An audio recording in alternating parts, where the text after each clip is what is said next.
Welcome back to Dr. Josefina's Way, and I'm Laura Guttridge, author, animal activist, and I hold a degree in philosophy. Awesome.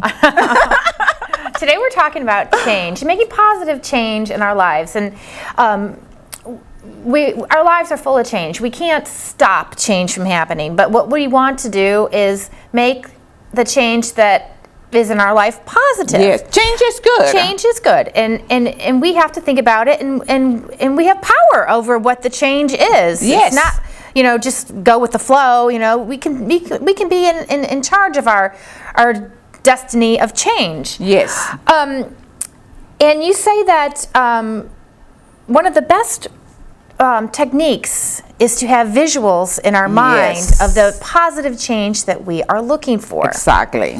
And some people might think, that can't work, but it can work because what you see in your mind can become reality. Exactly.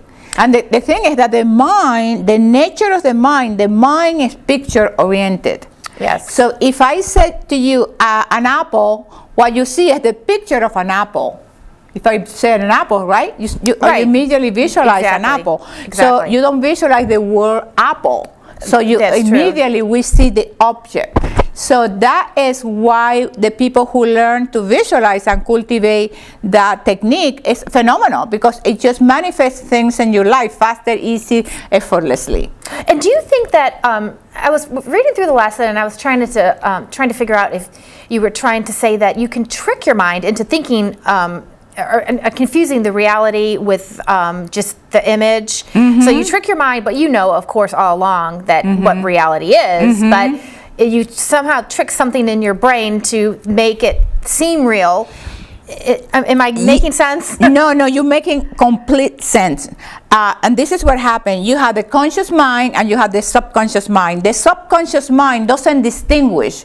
If I'm really imagine a lemon and I'm salivating, imagine a lemon, or if I really have the lemon in front of me. The mind the subconscious doesn't separate that. So the danger of that is that when people, because they don't know how the mind works, start entertaining and dwelling in negative thoughts, negative pictures, doom and gloom, they will ask themselves, why is this always happening to me? I will say, stop and tell me what you're thinking. Right. If you're dwelling in that picture constantly, repeatedly, and of course it's like a self-fulfilling prophecy. Right. You making that picture happens for you. That's how powerful we are. So you think they're having these negative images in their mind even before they occur, and then dwelling on the ones after they occur. So it's just all these negative images in and out of the brain. Exactly. And that's how I got to this country, because in the evening after I finished training in track and field, I would lie down in the grass and I visualize myself coming to the United States, getting a scholarship. So my visualization was all about the things that I wanted to achieve with my life. And to this day, if I want to create something in my life, if I want to manifest something in my life, I just think about that. And then what happens is you start creating those things faster and faster and faster and faster. It's incredible. So it's a fabulous technique.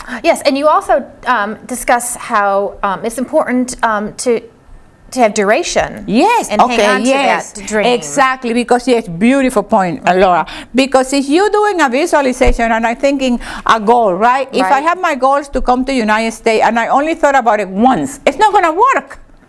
It's not what I work. You have to have the intensity. You have to have the duration. You have to have the vividness, the frequency.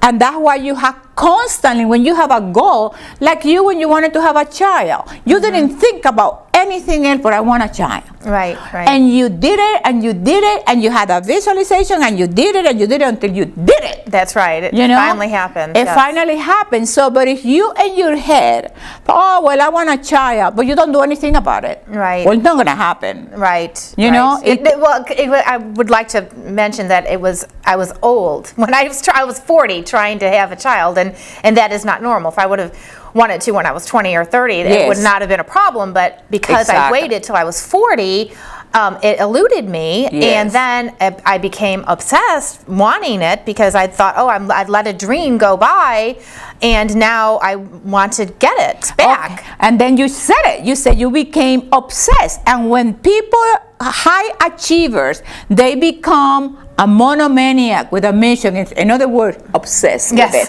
Yes. So, that is the way people will say, you're just too strong and too this and too. No, you know what you want and you obsess with it. You're a monomaniac with a mission because you want to achieve. So you don't allow people to distract you, people to take you over there. You know what you want. And though it's funny because when you're on that mission, you will have naysayers, you will have people who are trying to distract you, and obstacles. Yes. But you have to just set it all aside and just know what the goal is. Exactly, because it's your dream. You cannot let other people interfere with that. You cannot blame anybody about that. Right. Because everything is your head.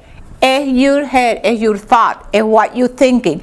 So you cannot, and another thing is with this thing, like you were saying about obstacles, and you have your setback in the vision that you have about having a baby, that you didn't let you get down. You were down some days, and you were up another day, and you were down sometimes things doing well, and you were up, So what happened is, what are you going to do with it? Right. Because that life has changed, and in change, some days you're gonna be up, and some days you're gonna be down. That's the way it goes. My question is, what are you gonna do about it? Yeah, you have to, and you can't expect other people to make your dreams come true. No. And a lot of people, I think, make that mistake. They think that it'll happen to me because why should I have to chase after something? They don't. They don't realize that anything worth having, you have to chase after it. Nothing just falls on people's. Rarely will it just fall on your lap. No, it just doesn't happen that way. Absolutely. And then you see successful people. Sometimes I get people who say, "Oh, you want to help me? You want to mentor me?" And I say, "Sure, I want to help you." And then they start giving to me the excuses. Well, I don't like eating chicken all the time, and I don't like this. You know what? If you want something, you don't say to me, I don't like this, I don't like that. How many push-ups do you have to do? How many chicken or whatever you have to eat? How many in the morning you have to get up and run in the morning? How many can I do? Right. This is the mentality of people who want to achieve their dreams. They don't count the cost, because when you count the cost, you quit. Yep, it becomes awesome? too much for them. Yes. It's time to wrap up. You better flex for your audience there. I love you too. I love you. Thank you for reminding me.